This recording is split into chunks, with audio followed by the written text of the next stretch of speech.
Olá pessoal, o Momento Papo de Mãe está no ar. O papo desta vez é sobre adolescentes. O consumo de álcool pelos jovens tem começado cada vez mais cedo. Além de proibido por lei, o consumo de bebida alcoólica por menores de 18 anos é um risco para a saúde dos jovens. Para essa conversa extremamente séria e necessária, convidamos o psicoterapeuta de adolescentes e adultos, Léo Freiman. Léo, por que isso de experimentar a bebida cada vez mais cedo? A gente tem dois motivos. Um é da própria adolescência, que a gente perde 1/3 dos receptores de dopamina. O que significa isso? Quando a gente vê, ouve ou pensa em alguma coisa legal, o cérebro libera essa substância que é chamada de neurotransmissor, dopamina. A gente fica feliz. Na adolescência, a gente perde 1/3 desses receptores. Então dá um tédio, dá um bode, eles falam que saco para tudo, né? Já reparou como adolescente fala que saco, me deixa, estou de saco cheio, né? Essa mudança da arquitetura cerebral, que muda também a química cerebral, deixa o adolescente mais propenso a tudo que é intenso. Tanto que quem tem filho nessa fase fala, eu quero, é mais para já, porque eu preciso, porque, né? E o som alto. Por quê? Porque como tudo dá bode, como é que você compensa o bode? Com o intenso. Junta isso com essa área do cérebro aqui, que é chamada córtex órbito-frontal, porque fica atrás da órbita do olho, aqui na frente, que é a área da sede das emoções e a área do freio moral. Então, é aí que eu tenho o autocontrole das emoções. Na adolescência não está formada. E aí a gente entender que esse cérebro que busca o intenso e que não vê consequências, é ali um terreno perigoso para experimentação. Entendi. Eu acho que uma preocupação é essa de começarem cada vez mais cedo, porque a gente ouve, às vezes, até crianças de 12, 11 anos que estão experimentando o álcool. Acho que a gente pode falar sobre isso.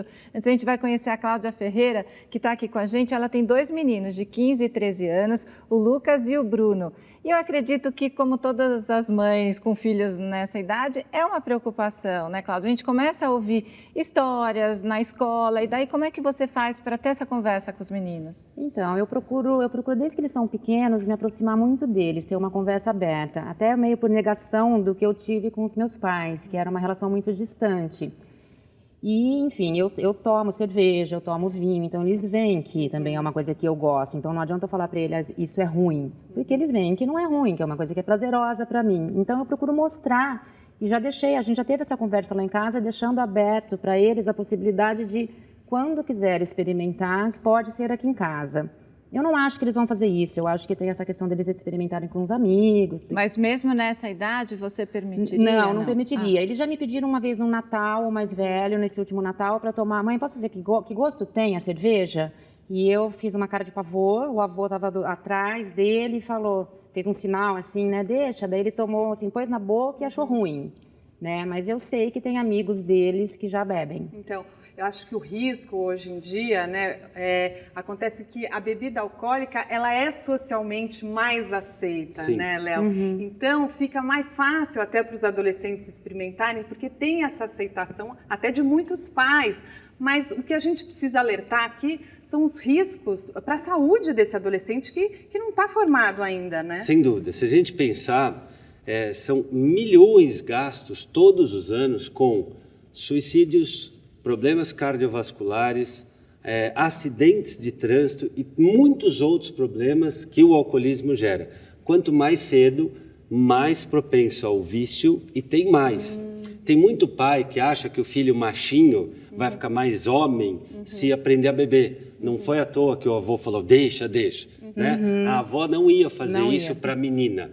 Porque existe essa falsa moral dupla, né? Essa hipocrisia de que o homem é macho, é o pegador, é o que tem que beber, que tem que ficar solto, fazer tudo o que quer. Isso é ruim. É um machismo enrustido da sociedade. Ainda existe.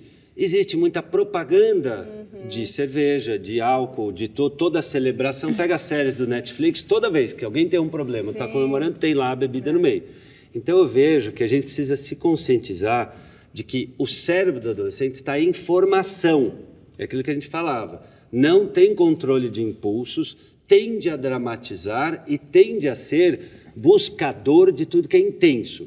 Então é uma plantinha que ainda está em formação. Se o adolescente bebe, ele não desenvolve esta área Então quer dizer que é melhor nem experimentar em casa, porque existe uma questão da idade que pode provocar sequelas, né? Você sabia disso? Não sabia. O ideal, eu vou falar, é não experimentar. Claro que é muito mais fácil falar do que isso acontecer, porque hoje vende no posto de gasolina, vende tudo quanto é lugar. Mas eu acho importante que você, como mãe, saiba, não. Ah, mas ele pode na casa da minha? Pode, mas ele vai saber que a mãe não quer. A gente tem que recuperar um pouco do senso de vergonha e medo. São duas coisas que, em nome do empoderamento das crianças, dos adolescentes, os pais perderam. Ele tem que saber, minha mãe não quer. Se ele vai fazer ou não, vai estar dentro do livre-arbítrio dele. Mas é importante que numa balada, se ele estiver fazendo uma besteira, minha mãe não vai gostar, meu pai não quer, não são os valores da minha casa. Porque esse freio moral vem do treino de um pai e de uma mãe chatos, que vão dizer não. E, em nome de ser legal, cria-se uma vida desgraçada, que não é boa. Eu vou ter que interromper o papo um pouco e a gente fala no segundo bloco sobre as meninas que estão bebendo muito. O Momento Papo de Mãe volta já.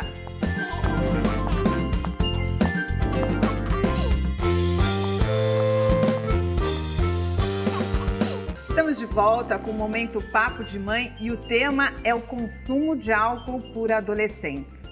Cláudia, o que você tem ouvido falar nas festas? Porque a gente escuta bastante, né, que os adolescentes vão para as festas e levam bebida escondido, que ficam reclamando se não tem bebida na festa. Então, eu já tive em festa de 15 anos e vi exatamente isso. Eram 3 jovens que estavam com uma mochila daquelas menores que colocam tênis e você via nitidamente que em 2 delas tinha uma garrafa escondida. E como que eles faziam? Quando a gente ia para ver as mochilas, eles revezavam as mochilas entre si. Eram 2 com bebidas e uma vazia, para enganar mesmo os pais. Então foi a noite inteira, uma noite tensa, porque era aniversário de uma afilhada minha, e a gente tentando monitorar isso. E bebem muito, assim, a ponto de desmaiar, que é o que eles falam de dar PT, perda total. Entrar em coma alcoólico, né? Então, nessa festa que eu tive presente, eu não soube nenhum caso aqui em São Paulo, mas eu já soube em caso no interior. No interior, o que eu ouço de mães de adolescentes é assim, se eu não puser bebida para os adolescentes na festa, não vai ninguém. E foi até uma discussão muito séria que a gente teve, porque eu falei, olha, isso que você está fazendo é crime. Então, eu acho melhor agora a gente ficar de polícia aqui, cuidando de todo mundo e não deixar isso para frente. Os pais têm que se colocar nessa posição de dizer não e de impedir, né, Léo? Exato. Os pais têm apostado hoje numa falsa ilusão de serem amiguinhos dos filhos. Não, tem que ter um não. A gente tem que parar de entender que pode tudo, não pode. Danificar o cérebro na adolescência pode gerar um dano irreversível. Parece que os pais têm medo de falar não para os filhos. Sabe por quê? É porque os pais hoje, sabe que os pais hoje têm nos filhos? Um totem narcísico. Pode ver no WhatsApp, pode ver no Facebook, no Insta. Muito pai e mãe só posta foto do filho. Meu filho, porque agradar o filho, a filha é fácil. É fácil ser amigo. Ser um pai e uma mãe firme, participativo, adulto, é difícil. Sabe o que acontece de pais e mães que, pelo seu narcisismo, dizem muitas vezes no consultório, mas eu já trabalho o dia inteiro, eu não quero ter que debater isso com meu filho. Mas se não fizer, os filhos não vão. Então, que não tenha festa, faça um piquenique, faz um café da manhã, chame em casa para uma pizza. Não tenha festa, porque se a festa vai abrir porta para tragédia, não é festa, é babaquice, não é para rolar. E, Cláudia, tem essa questão que o Léo tocou de ser um dano para o organismo cerebral, físico mesmo, para o fígado e tudo. Altera a configuração do cérebro. Então, mas fora isso, tem todo o risco daquilo que o jovem ou adolescente pode fazer sob efeito da bebida também, né? De tomar atitudes e depois não se lembrar. Então, coloca em risco a própria vida nesse sentido. Eles têm essa informação. Essa informação do dano cerebral, eu já foi discutida lá em casa. E eles que trouxeram isso à tona. Então, eles têm essa informação, porque eles têm todas as informações que eles quiserem hoje em dia. Então, eu acho que isso é bem esclarecedor para eles também e traz esse medo de se jogar no mundo. Assim, eu vejo os meninos, eles foram agora no bloquinho de carnaval, com uma turminha de amigos que tinham dormido na minha casa, e todos com 15 anos.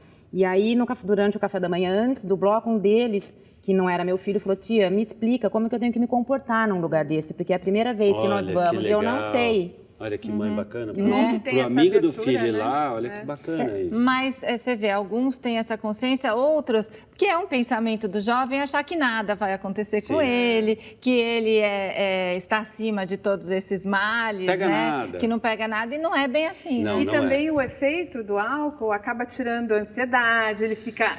Quem é mais tímido fica mais solto. Porque justamente amortece o freio moral, amortece a contenção e o autocontrole. E as meninas, Léo, porque a gente ouve muito hoje em dia que elas estão bebendo até mais que os meninos. Sim. Para as meninas a situação é ainda mais complexa, porque além do cérebro delas ser um pouco menor, então a mesma quantidade de álcool, o cérebro do homem 1,5 kg, o cérebro da mulher 1,3 kg, por isso que o cérebro da mulher é todo mais conectado e as mulheres são bem mais complexas que nós.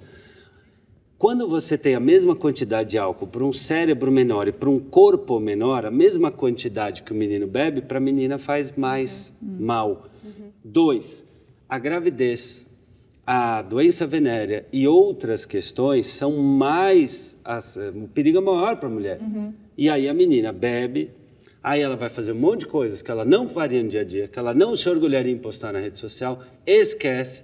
E aí aquilo que a gente falou antes, é um turbilhão de impulsividade, intensidade, experimentação. Tanto é que uma festa que tenha 250 adolescentes, 2 adultos, eles não vão fazer besteira. Mas o que muitos pais e mães erram? Vamos deixar a garotada ir à vontade. Não é para ficar tão à vontade. 250 adolescentes, cheio de álcool, um monte de música, escuro, vai dar ruim. Tem que ficar perto dos filhos, né? Nessa festa que eu comentei no interior, a gente ficou plantada do lado do barril de chopp, porque tinha o barril de chopp para os adultos, e a gente teve que uma hora interceder e ficar do lado do barril a festa inteira, porque eles começaram a fazer fila, na maior cara de pau, e resolveu. É isso, tem que ficar, e esse é o papel do pai, eu falo. E tudo bem cara feia, né? E daí, não tem que ter medo de cara feia. O Winnicott tem que é um grande educador, né, um grande escritor da área da educação, ele fala, a mãe boa é a mãe suficientemente boa. Não é a perfeita que deixa tudo, que é sempre legal. Também não é a ausente. Tem que ser suficientemente boa, tem que estar lá junto. Porque senão não constrói a autoridade emocional para dizer não. Que o saudoso psiquiatra Sami Itiba falava, Exatamente, que ama educa. Exatamente. E educar não é gostosinho, não é facinho, não é divertidinho, dá um baita trabalho, mas não educar vai dar mais trabalho. Sim. Verdade. Ai, gente, infelizmente terminou o tempo do programa. Um assunto super importante que a gente pode voltar outras vezes para falar disso, né? Numa outra oportunidade, nós faremos também um programa só sobre drogas. Léo, muito obrigada por ter vindo. É um prazer, estou aqui sempre que chamar, estou à disposição. Quem quiser saber mais sobre todos esses detalhes, pode acessar o seu site, seus livros, né? Sim, no meu site tem meus livros, tem acesso ao meu blog, às redes sociais, é o meu nome, leofreiman.com.br. Lá tem todos os links para textos, vídeos, o programa vai estar lá daqui uns dias também. O Léo tem mais de 20 livros publicados já e quero agradecer a Cláudia também. Obrigada, menina. Boa Foi um sorte pros prazer. meninos. Obrigada. O Momento Papo de Mãe fica por aqui. Inscreva-se no nosso canal no YouTube. Lá é possível assistir a todos os programas que já foram ao ar. Tem muita informação para você. E a gente te espera no próximo programa. Até!